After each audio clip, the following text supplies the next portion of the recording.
If you've ever wondered about what kind of paintbrush is best for you to be using with your milk paint, then this video is for you. Because I'm going to be talking about the different types of paintbrushes that are out there, share with you a couple of my favorite brands, and of course, the kind of paintbrush that's best to be using with milk paint.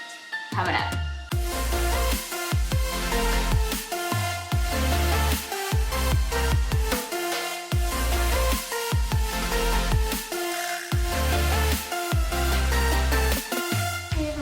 Here with Queen Bee Trending Home Fashions. I'm a furniture painter and a stockist for the Old Fashioned Milk Paint Company. The goal of my channel is to bring you weekly videos full of tips and tricks on how you can use milk paint to transform your furniture and other found items. If that kind of stuff is your jam, you should totally subscribe and hit the bell so you don't miss a thing. Okay, let's talk paintbrushes. One of the very best things about milk paint is that it is a very forgiving paint, meaning that when you put it on, once you've achieved full coverage, you are going to see virtually no brush strokes. I do often tell people that they can apply their milk paint with anything from a 79-cent paintbrush to a $79 paintbrush and still get a very nice end result. So if that's true, why are we talking about which paintbrush is the best to be using with milk paint? And the answer to that question is, there are certain paintbrushes that make life easier because you always want to have the right tool for the right job. Think of it like this. If you had a screw and a quarter, you could probably screw that screw in with a quarter. But if you had a screwdriver, it would be like 1,000 times easier. Same applies here to paintbrushes and no paint. Essentially, there's two types of paintbrushes that are available on the market: natural bristle brushes and synthetic bristle brushes. It's hard to say. Natural bristles are usually made out of like ox or boar hair, or they can often be called China bristles. Synthetic bristle brushes, on the other hand, are pretty much anything that aren't natural bristles. They can be made with polyester, nylon, those types of materials. Natural bristle brushes are really intended for oil-based paints and stains. They really are not optimal for painting with water-based paint. Essentially, milk paint is a water-based paint. It's a powder you add water to. Those bristles will soak up the water out of the paint, and then you just have a gummy, like sticky drag. The first type of brush I'm going to go over falls into the natural bristle brush category, chip brushes. Now, these are the Cheapo Depot's 79 cents, 99 cents, depending on the size. Typically, they're a one and done. You just use them and toss them. You get them anywhere from the Dollar Tree to Home Depot to Hobby Lobby to any place that sells any type of paintbrushes or art supplies. You very well can apply your milk paint with these type of brushes, but not my favorite for several reasons. Number one, because these brushes do not hold like any paint. If you look in there, there's like nothing in there. Like, you are gonna have to dip your brush a lot, which, I mean, milk paint is forgiving. You're not gonna have a lot of mothering streaks in there, but I mean, it's just dip paint, dip paint, dip paint, you know, it drip a lot. It's just kind of inconvenient. But the worst thing about these type of brushes is fallout. OMG. These bristles fall out of these paintbrushes so often. It's so annoying. Seriously, one of the most annoying things is when you're painting to have a stray bristle brush in your paint, because then you gotta like take it out, smooth it out. It's very annoying. Chip brushes are not the only type of natural bristle brushes out there. This is also a natural bristle paintbrush. Better quality than a chip brush. As you can see, there's a lot of bristles in there, so it is going to hold a lot of product. This brand right here is from Purdy, which is a very good paintbrush brand. They make all sorts of types of paintbrushes. One thing I will say about Purdy paintbrushes is the fallout is almost non-existent. Each one of these fibers is hand glued into the brush. Again, it is a natural bristle brush. It's going to soak up a lot of your water from your paint, which is eventually going to cause your milk paint to become thick and harder to paint with. Next category of natural bristle brushes are the ones that are most often seen marketed by chalk paint companies. They are often like round or oval shaped, come in all sorts of different sizes. I mean, that's a lot of bristles. You can load your paintbrush up with a lot of paint and still have enough paint from start to finish of your brush stroke without having to go back and fill in spots. That's the reasoning behind it. I'm not saying I agree or disagree with that, but that's the reason that they do it. This paintbrush right here has kind of a tapered into it. Again, a natural bristle brush. This one, the name like came off of it, but it's a Jack Rixon brush. It's Italian made. It has this like tapered end here, kind of pointy for getting in detail in small areas. This Jack Rixon brush does work very well. It does get in those little areas nicely, but still has a lot of body to hold a lot of paint and get into other areas that you're painting. Again, it's natural bristles that tends to soak up a lot of water from your milk paint.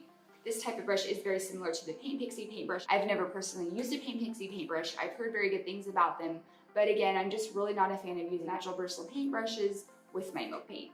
Okay, let's move on to the synthetic brushes. You can probably assume that synthetic bristle brushes are the way to go. Synthetic bristle brushes are available in a lot of places. Home Depot, Lowe's, Menards, Walmart. Menards carries a brand of paintbrushes called Earth Tones. I know it's really hard to see because it's all painty. Their bristles are pretty good quality. They're nice and soft. They don't fray very often. As far as a good bargain synthetic bristle paintbrush goes, they range from like $5 to $9 a brush, depending on the size. So if you don't want to spend a lot of money, Earth Tones paintbrushes, good option. Another good synthetic bristle paintbrush that's a pretty good bang for your buck are these Bates Choice paintbrushes. Again, the bristles are really soft. After a couple washes, they tend to kind of fan out a little bit, but they don't like fray out and stray. I bought this paintbrush on Amazon came in a package of 5 different sizes, and the whole package was $10. So another good synthetic brush that's fairly inexpensive. If you're looking for a quality paintbrush that you can just run out and go buy at a box store like Menards or Home Depot, then I would definitely suggest this Pretty brand paintbrush. Not this one specifically, but it's just the Pretty brand in general. It's a really good brand of paintbrushes. Cost, depending on the size, will run you anywhere from like $8 to $25. This particular one is the XL Cub. I do like it because of the smaller handle. You can get into like deeper spaces, and also smaller handles like this reduce hand fatigue. Again, being a Pretty paintbrush, all of the bristles are hand glued into the brush, so fallout is virtually none. These bristles are staying in here. One really cool thing about the Pretty paintbrush company is that when you first buy your Pretty brush, it comes with a little sticker on it and with a name, and that is the name of the person who glued the bristles into the paintbrush. It's pretty cool that they give credit where credit is due for a person that worked that hard to make that paintbrush. Also, a cool little feature about these Pretty paintbrushes, this part is copper. So look, it's like, this isn't paint on here, this is like from being wet, it's like copper patina. The next paintbrush I'm gonna talk about is one of my faves, this guy right here. I've had it for so long and it works so well. This particular brand of paintbrush can be found on Amazon for about $20. This paintbrush is also very similar to a couple of other brands of paintbrushes out there. One of the brands I can think of off the top of my head is, again, the Paint Pixie paintbrushes. Very similar. Synthetic bristles, same color. Very similar. Now, the reason I like this paintbrush so much is because it holds so much paint. Look. It's kind of hard to tell, but this gap right here is also on this side right here. You just can't really see it right now. You dip your brush into the paint, it just soaks up the paint in there. You go to put your paint on, it just squeezes all that paint out and just brushes. It just applies so much paint. You can, one good dip of this brush, you can like paint a whole side of a dresser, the whole top of a dresser. Like it really is amazing, and the bristles are nice and soft. You're not gonna see any brush strokes with this brush. Not that you're gonna see many with milk paint anyway, but I really do love this brush. Now, having said all that, there is one thing I don't like about this brush. See how the end of this brush is like rounded like an oval? As much as I do love this brush, I don't like that oval or rounded edge, because it's just hard to get in the corners of stuff. The start line is not straight. You gotta like kind of clean up edges. That's really the only downside to this type of brush. One of my faves. My other favorite brand of paintbrushes come from a brand called Zebra. This is a square paintbrush. Square. You'll never see another square paintbrush like this. I never have. I've searched for them and I can't seem to find them. So I'm like, this is so nifty. And that's really why I do love Zebra paintbrushes, because of their bristle design. It just makes your life so much easier painting with these type of paintbrushes. Not only is this good for corners, but it is really good for like details. You know, chair rungs, any type of spindles. A lot of times when people have to do that type of painting, they want to reach for like an oval round brush, but I'm telling you, this square brush is gonna serve you way better than that round brush, promise. The other two that I often use, the Palm Pro and the chiseled wedge brush. I really like this one because of its shape. I mean, it cuts down on hand fatigue so much. You can hold it however you want, and it can get into spaces really well. When you're painting a lot, you don't want your hands to be tired and crampy. The only downfall to the Palm Pro is that it's only, it doesn't hold a lot of paint, but it still does hold a fairly good amount. I mean, you're still gonna get a couple of nice start to finish strokes with it. It's not gonna be, it's not gonna hold as much paint as this. You're not gonna get a whole side of a piece done with this as you would with this, but still, I mean, it's ergonomically superior to any other paintbrush I've ever used.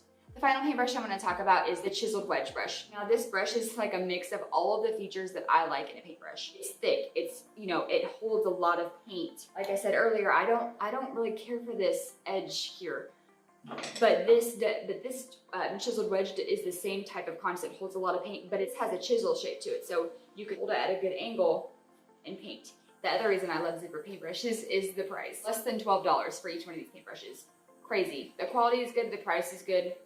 Sold me. So those are all the paintbrushes I'm going to cover today. Just to recap, you can put milk paint on with virtually any type of paintbrush and still achieve very similar results. But having the right paintbrush makes your job a million times easier. Natural bristle brushes, you don't really want to use those.